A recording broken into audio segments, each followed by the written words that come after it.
শিলচর সংবাদের পর্দায় এই মুহূর্তে সবথেকে বড় খবর, সোনাই থেকে আরো দুজন ভুয়া ডাক্তার গ্রেফতার। কাছাড়ে ভুয়া ডাক্তারদের বিরুদ্ধে পুলিশের অভিযান অব্যাহত রয়েছে। আবারও বলছি দর্শক, এই মুহূর্তের সবথেকে বড় খবর, ইতিমধ্যে জেলায় মোট 11 জন ভুয়া ডাক্তারকে গ্রেফতার করেছে পুলিশ। বৃহস্পতিবার দিন সোনাই বিধানসভা কাবুগঞ্জ বাজার ও কাপ্তানপুর অষ্টাদশ খণ্ড এলাকায় পৃথক অভিযানে আরো 2 ভুয়া ডাক্তারকে আটক করে পুলিশ। অভিযানে সহযোগিতা করে সোনাই থানা পুলিশ ও কচুদরম পুলিশ। গ্রেফতারকৃত ভুয়া ডাক্তাররা হলেন উমাশঙ্কর সিনহা ওরফে ইউএস সিনহা কাবুগঞ্জ মানস মেডিকেল হল থেকে, জহিরুল বরভুইয়া কাপ্তানপুর অষ্টাদশ খণ্ড এলাকার একটি ফার্মাসি থেকে। বৃহস্পতিবার রাতে বাঁশকান্দি থানা পুলিশের হাতে গ্রেফতার হলেন শহীদুল হোসেন লস্কর, 51 বছরের। তিনি মৃত জামাল উদ্দিনের পুত্র এবং লক্ষ্মীপুর থানার অন্তর্গত বাঁশকান্দি পার্ট 3 এর বাসিন্দা। শুক্রবার তাকে শিলচরে আনা হয়।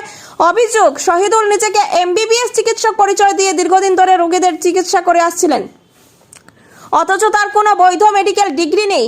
স্থানীয় সূত্রে জানা যায়, তিনি বাঁশকান্দি বাজারে রুহি মেডিকোস নামে একটি ফার্মাসি চালাচ্ছেন গত 4 বছর ধরে।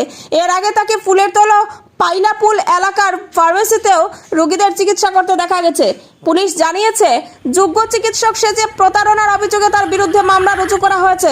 কাছাড়ে একের পর এক চিকিৎসা ধরা পড়েছে এবং বিস্তারিত দেখুন শিলচর সংবাদের পর্দায়।